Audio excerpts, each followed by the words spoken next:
Nós vamos fazer a exposição de todo o texto, vai do verso 1 ao 28, mas nós vamos ler agora apenas os 3 primeiros versículos para fundamentar esse momento, que diz assim: verdadeiramente bom é Deus para com Israel e para com os limpos de coração.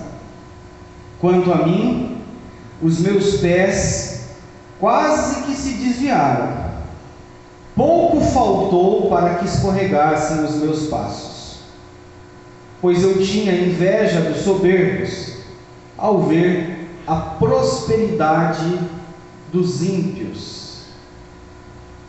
Senhor, nós não saímos das nossas casas para ouvir o que o homem tem a dizer.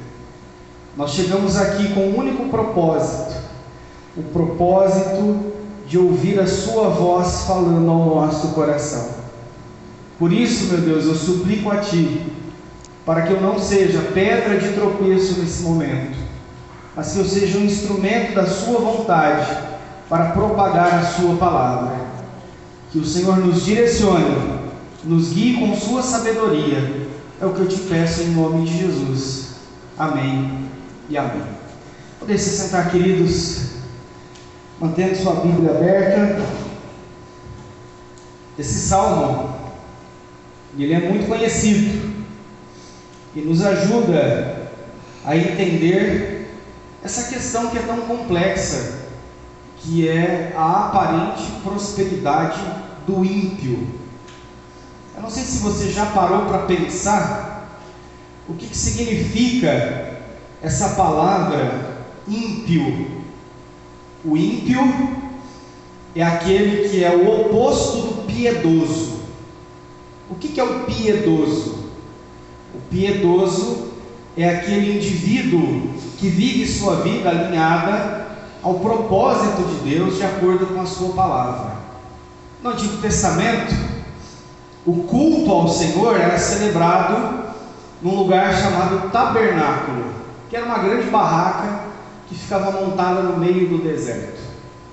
E antes do sacerdote oferecer o sacrifício de sangue em favor do pecado da nação, para que o pecado fosse perdoado, ele entrava no átrio, que era a primeira parte do tabernáculo, e lavava a sua mão na pia. Havia uma pia de bronze cheia de água, ele lavava a mão como um símbolo de purificação. E aí que vem o piedoso, aquele que se lava na pia da purificação. O ímpio é justamente aquele que não se lava na pia da purificação. Na Nova Aliança, o piedoso é aquele que foi alcançado pelo Evangelho de Jesus, que crê em Jesus como seu Senhor e Salvador, mas que recebe o batismo como símbolo dessa piedade, é lavado dos seus pecados. E na Nova Aliança, o ímpio continua sendo aquele indivíduo que rejeita a Jesus e que não passa pela limpeza das águas purificadoras do rito batismal. Então o ímpio é esse indivíduo que não se lava na pia da purificação.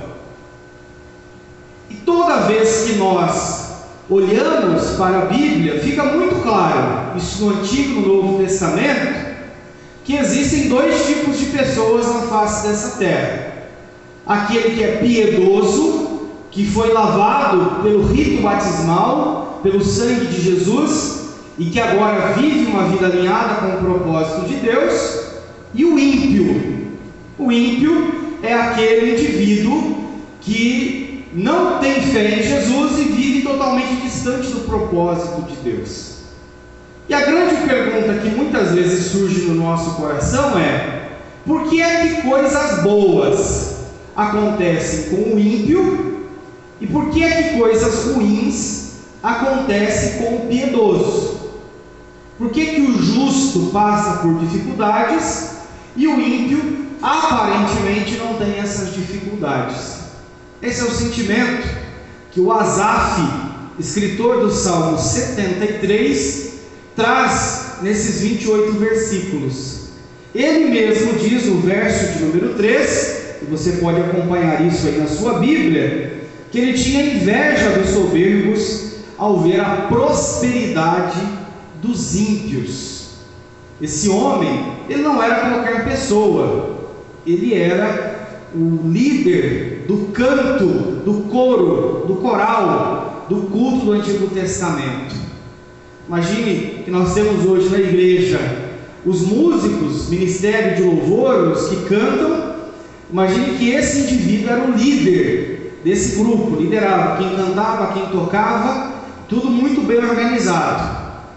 E esse homem, que tinha uma experiência real com Deus, levantou esse questionamento: por que o ímpio prospera enquanto o justo passa necessidade? E é por isso que nós vamos olhar esse texto com muito cuidado para aprender o que a palavra de Deus nos ensina sobre isso. Olhando para esse texto de forma inicial, fica muito claro que Asaf, ele cometeu 3 erros que todos nós cometemos. O primeiro deles é sentir inveja da aparente prosperidade dos ímpios. A inveja é um sentimento pecaminoso e que está sujeito a estar no coração de qualquer pessoa, seja ela piedosa ou ímpia. E é um sentimento que está no coração das pessoas. Isso pode acontecer a todo momento. Todos podem ter esse sentimento. E o Asaf, ele tinha inveja da aparente prosperidade do ímpio. Se você olhar na sua Bíblia, do versículo 4 até o versículo 12, mostra o que Asaf tinha inveja. No verso 4, ele fala que os ímpios parecem não ter problemas de saúde, não fica doente, a saúde deles está em dia, saúde física. No versículo 5, a saúde emocional dos ímpios parece não ser abalada, eles estão sempre equilibrados, pleníssimos, enviando ali beijos de gratiluz às pessoas. No versículo 6 e 7, eles agem com violência com as pessoas mais fracas e não são punidos por isso.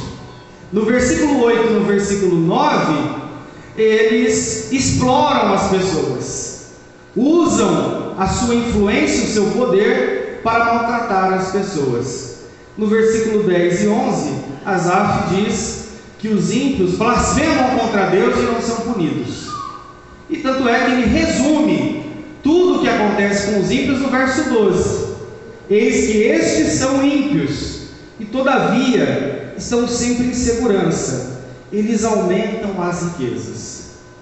O primeiro erro de Asaf é invejar a aparente prosperidade dos ímpios.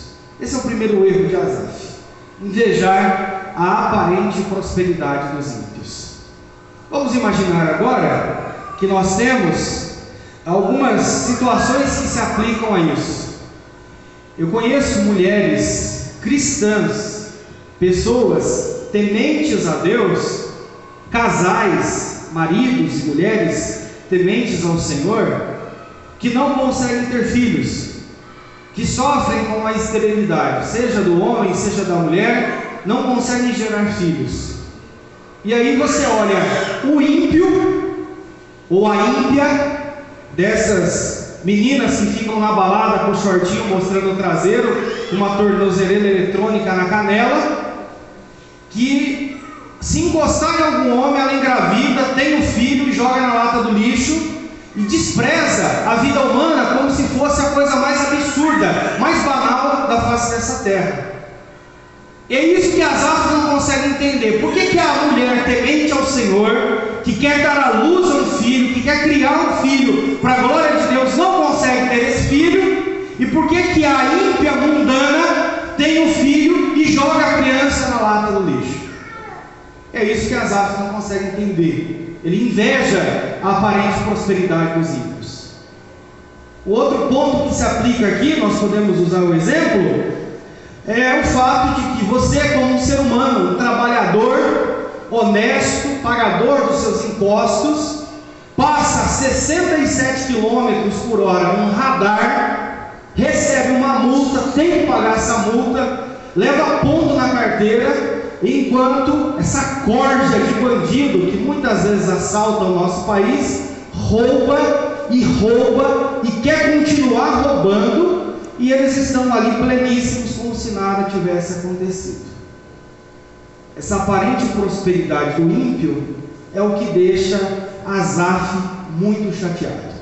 Usando aqui a linguagem popular, deixa o Asaf P da vida, possesso da vida, tá? O P aí de possesso. O fato é que é isso que Asaf sente. A aparente prosperidade do ímpio incomoda ele, incomoda demais. Esse é o primeiro erro que ele comete. Já nós vamos entender que aqui é uma coisa que não faz o menor sentido, mas é um sentimento que Asaf tem e que nós também temos esse sentimento vez ou outra. O segundo erro que o Asaf comete está lá no versículo de número 13. No versículo de número 13, o texto diz: na verdade, em vão tenho purificado o meu coração e lavado minhas mãos na inocência. O Asaf, como um crente no Deus Todo-Poderoso, ele olha a conduta dos ímpios, o resultado que tem essa conduta, e ele chega à conclusão: parece que é inútil ser uma pessoa boa na face dessa terra, ser alguém que teme ao Senhor na face dessa terra. Esse é o sentimento que o Asaf tem. O sentimento de ser bom não é bom o suficiente.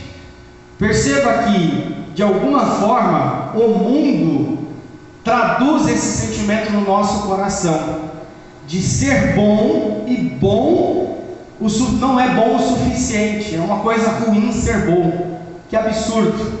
É um erro que Asaf comete. Mas como que isso se aplica à nossa realidade? Eu não sei se você já teve essa sensação.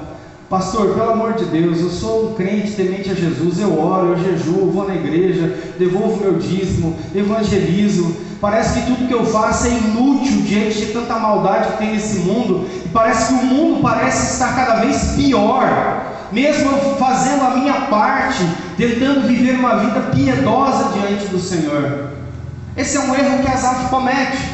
Além dele invejar a aparente prosperidade do ímpio, ele considera que toda bondade, toda vida que ele leva para Deus não é boa o suficiente. Eu não sei se você já teve esse sentimento.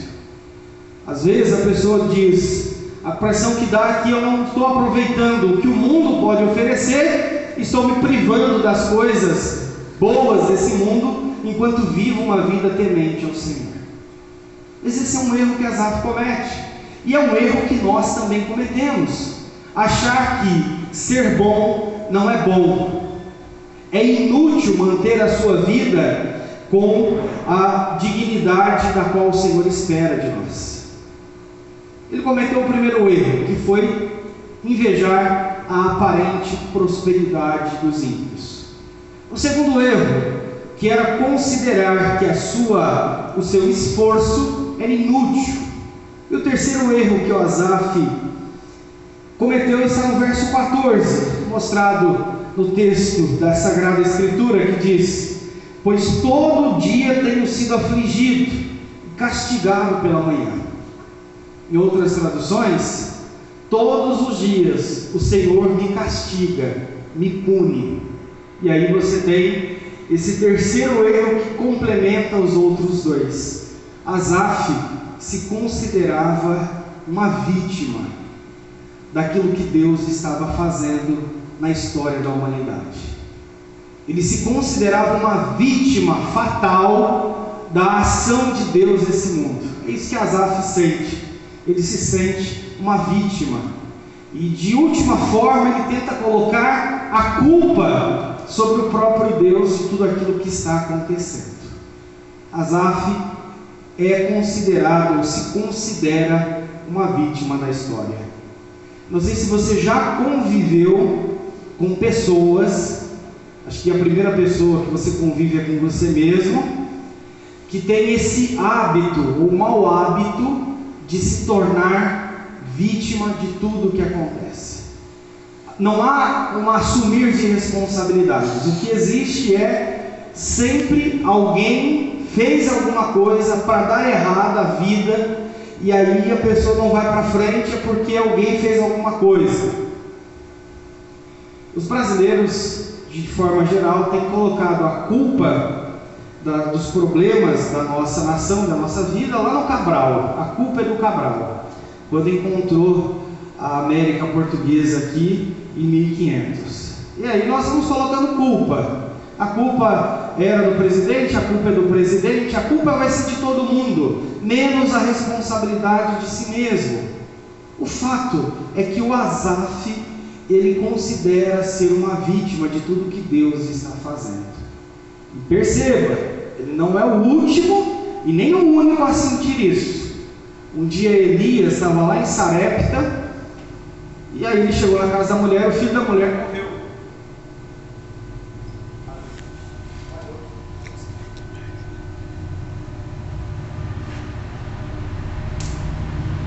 O filho da mulher morreu. E aí a mulher olha para Elias e diz: foi você aparecer na minha casa e meu filho morreu. Você percebe que a mulher também tem esse hábito, ali não fala o nome dela, de colocar a dúvida, a culpa em Elias. Um dia Lázaro ficou doente, morreu. Quando Jesus chegou na casa de Lázaro, a irmã dele, Marta, falou: se o senhor tivesse chegado aqui antes, ele não teria morrido.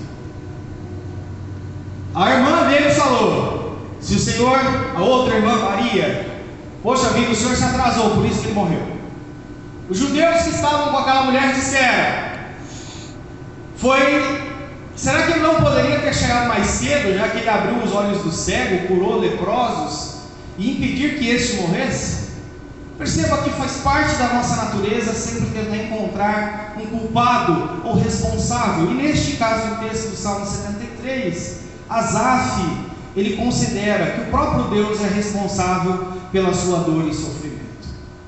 Esses três erros combinados geram um estado de coração tão ruim, tão amargo, tão azedo, que Asaf chega a essa conclusão, que é inútil ser bom diante de um mundo mau. Ele mesmo confessa, como vocês podem ver no versículo de número 21, com a combinação desses erros, ele diz assim: o meu coração se azedou. Ele tem esse sentimento de que a coisa está amarga. Ele inveja a prosperidade dos ímpios, considera que ser bom é ruim, e está sempre acusando ou responsabilizando Deus da sua vida, da qual ele considera não ser uma vida bem sucedida. E aí eu concordo com vocês que até aqui esse sermão é meio deprimente, porque mostra um sentimento ruim. Mas e por que é importante falar sobre isso na igreja? Porque é isso que nós sentimos todos os dias, em maior ou menor intensidade. É isso que muitas vezes nós sentimos todos os dias. E é uma coisa muito interessante, porque no texto do verso 1, ele começa dizendo: verdadeiramente bom é Deus para com Israel, para com os limpos de coração. De alguma forma, esse versículo 1 conta o fim da história no seu começo. E é por isso que muitas vezes nós não entendemos por que esse verso 1 está aqui. Mas a verdade é que essa experiência Asaf viveu e não estava vivendo mais. Sabe por que o Senhor nos trouxe nessa noite, neste lugar? Para que saiamos daqui com essa certeza do verso 1: verdadeiramente bom é Deus para com Israel. A ideia é você sair daqui com essa consciência de que verdadeiramente Deus é bom para com a sua vida. E esse sentimento não pode dominar o seu coração. Não dá mais para você viver viver essa vida amarga, azeda que você está vivendo, nós temos que colocar açúcar nisso aí, ou xilitol, mais saudável. Nós precisamos adoçar mais a vida, porque nesse momento, a partir do momento que esse sentimento domina o seu coração, você começa a contaminar as pessoas que estão à sua volta, e todo mundo vai achar que é bom ser ímpio, que é ruim ser justo, e que Deus é o culpado do nosso fracasso. Mas a pergunta que me fez essa semana, martelando na cabeça, a semana toda, é: como que alguém consegue mudar de opinião, dada a experiência que se tem, a qual achar que o ímpio prospera, o justo padece? É nesse exato momento que nós vamos começar a ver o verso de número 16. É mais ou menos assim. O Salmo 73, do verso 1 até o 15, é como se fosse uma escada descendo ao abismo. Do verso 16 ao 28, é uma subida, uma escalada, a qual o salmista reconhece o seu pecado e como Deus é bom. No verso 16: quando pensava em compreender isso, fiquei sobremodo perturbado.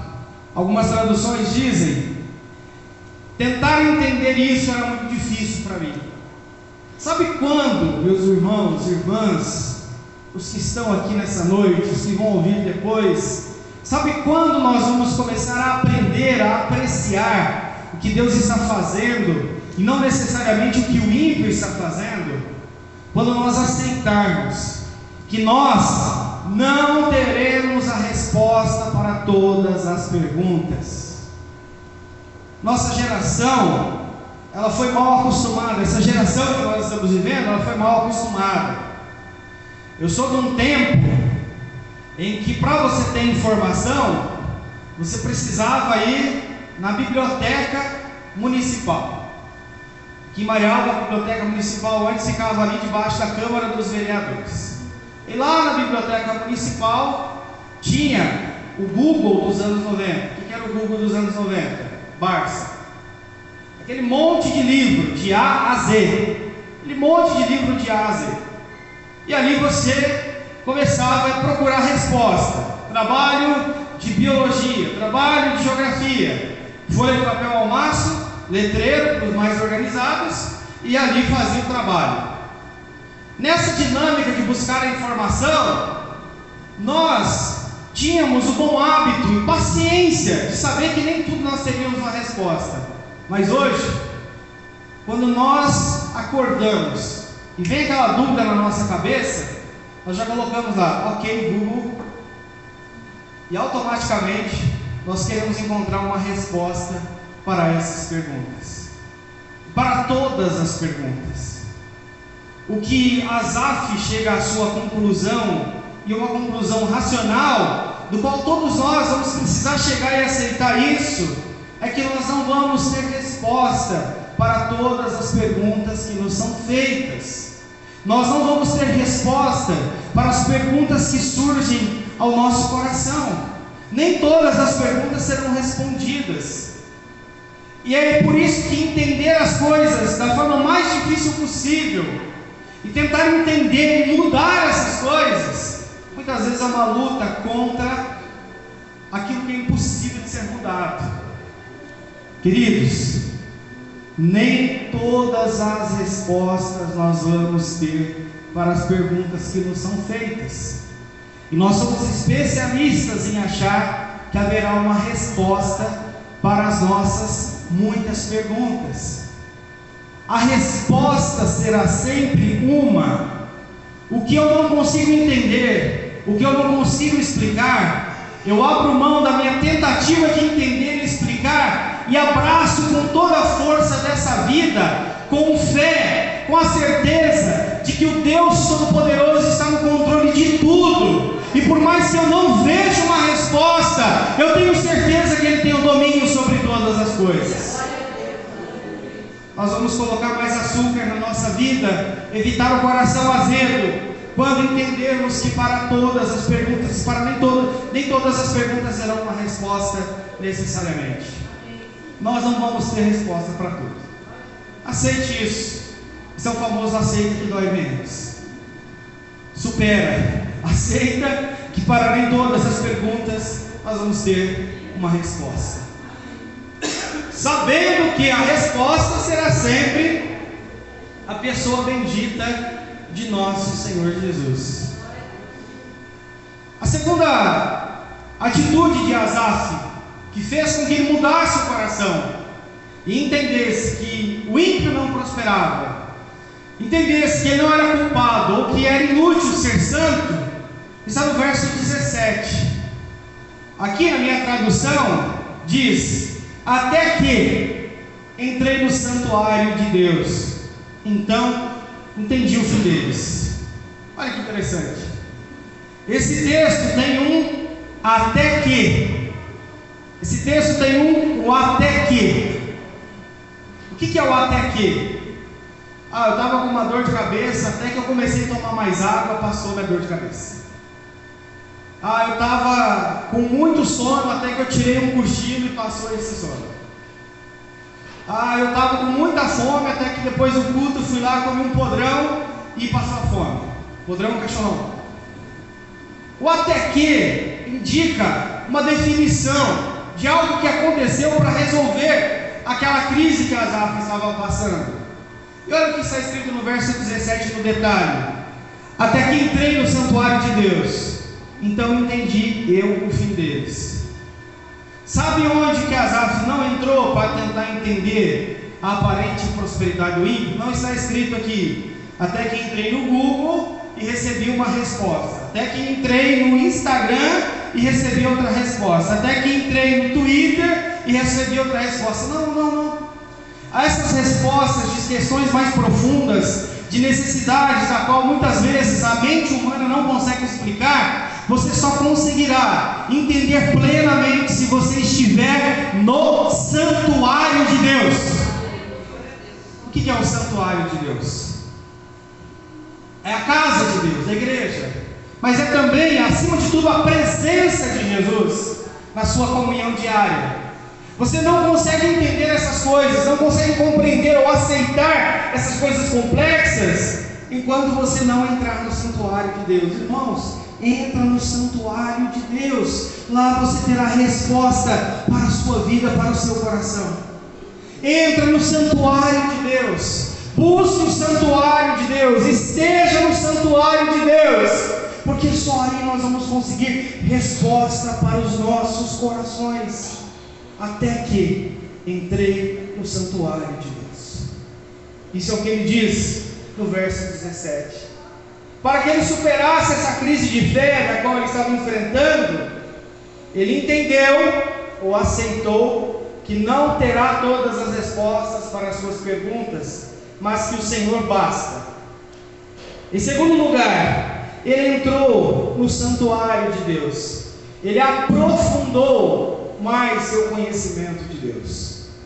E em terceiro lugar, o que fica muito claro é no versículo 23.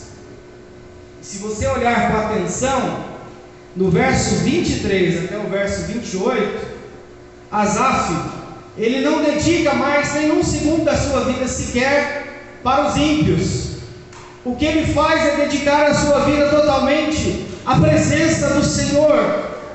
Louvado seja o nome de Jesus, irmãos. Isso tem que entrar no nosso coração. Para de ficar olhando para as pessoas que estão à sua volta, para as coisas que estão acontecendo ao seu redor. Para de ficar comparando a sua vida com a vida de outras pessoas e comece a enxergar mais o Senhor na sua vida. No versículo 23, o salmista diz que o Senhor está sempre com ele.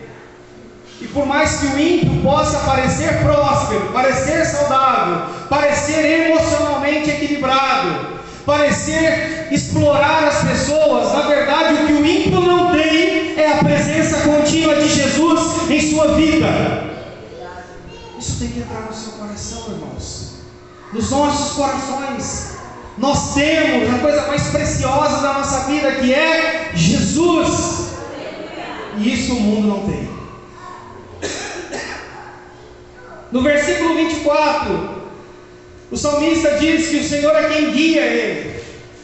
não é a riqueza, não é a fama, não é o dinheiro, não é o status, não é o poder. O que guia o salmista é o próprio Deus. E se nós estamos sendo guiados pelo Senhor, nós temos tudo em nossa vida. No versículo 25 ele diz que o salmista diz que o Senhor é tudo que ele tem. Se eu tenho o Senhor, quem mais eu quero ter? O que mais eu possa querer ter na face dessa terra?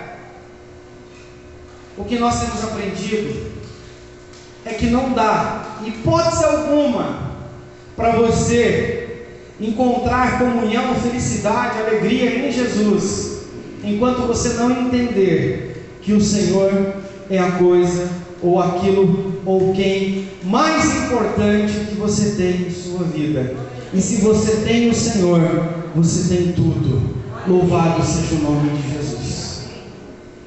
É assim que Asaf supera a sua crise de fé. E uma coisa muito interessante, talvez ficou essa dúvida até aqui. Tá, beleza, pastor, mas e os ímpios?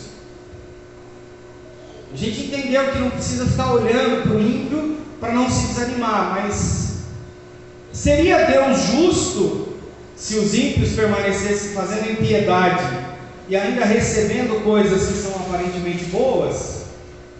E é por isso que os versos 18, 19 e 20 traz essa resposta para o nosso coração: o fim dos ímpios. No versículo 18, o que o salmista aprende na presença de Deus é muito simples. Toda aquela firmeza que o ímpio aparece ter, na verdade tudo aquilo é mentira, é falso, não é real. O que acontece é, como diz o texto, o Senhor é quem coloca estes em lugares escorregadios. Se tem uma coisa, irmãos, se tem uma coisa que nós aprendemos com a vida de Jesus e com a vida com Jesus, é que na hora que a coisa aperta, quem não tem o Senhor em sua vida entra em desespero, entra em total desespero, escorrega, como diz o texto. No verso 19, toda aquela aparente estabilidade emocional que o ímpio tem, na verdade não é isso. Diz o texto que quando chega esse momento, eles ficam totalmente consumidos de terrores. E é exatamente isso que acontece com o ímpio. Ele não tem essa certeza, essa firmeza em quem crer. E a sua vida que está apoiada apenas nas riquezas dessa vida, gera um total desespero. E no verso 20, o que é mais surpreendente, é que o ímpio, ele não deixa legado. Enquanto o justo é reconhecido pelo bem que faz, o ímpio e as suas más obras não deixarão legado para outras vidas. E é isso que nós precisamos nos apegar: ser fiel, ser verdadeiro, ser justo, ser honesto, é a melhor coisa que pode acontecer com as nossas vidas. Nós devemos parar de ser amargos e viver o propósito do Senhor. E eu quero encerrar aqui lendo com vocês 3 versículos dos Salmos e Provérbios. Salmo 37, verso 1 diz: não se aborreça por causa dos homens maus, e não tenha inveja dos perversos. Se for para ter inveja de alguém, inveja o fato dela usar o banheiro todo dia. Coisas da modernidade. Se for para ter esse tipo de inveja, que seja esse tipo de inveja, mas não tenha inveja dos homens maus, como diz o texto. Em Provérbios 24:1 diz: não tenha inveja dos ímpios, nem deseja a companhia deles. Sabe onde você vai encontrar de novo o não roubarás, o não matarás, o não adulterarás, o não darás falso testemunho? Se é não, irmão. Jesus está deixando claro isso para mim. E por fim, Provérbios 23:17: não inveje os pecadores em seu coração, melhor será que se tema sempre ao Senhor. Essa é a grande verdade. Melhor será sempre temer ao Senhor do que a aparente prosperidade dos ímpios. E eu vou encerrar aqui contando uma história E essa história tem um elemento imaginativo e que nos ajuda a entender como essa questão de invejar o ímpio não é bom. Um rapaz, um homem, trabalhador, esforçado, ele trabalhava o dia todo quebrando pedra no pé de uma montanha. Ele era forte, saudável, chegava em casa, tinha uma família estruturada, alegria.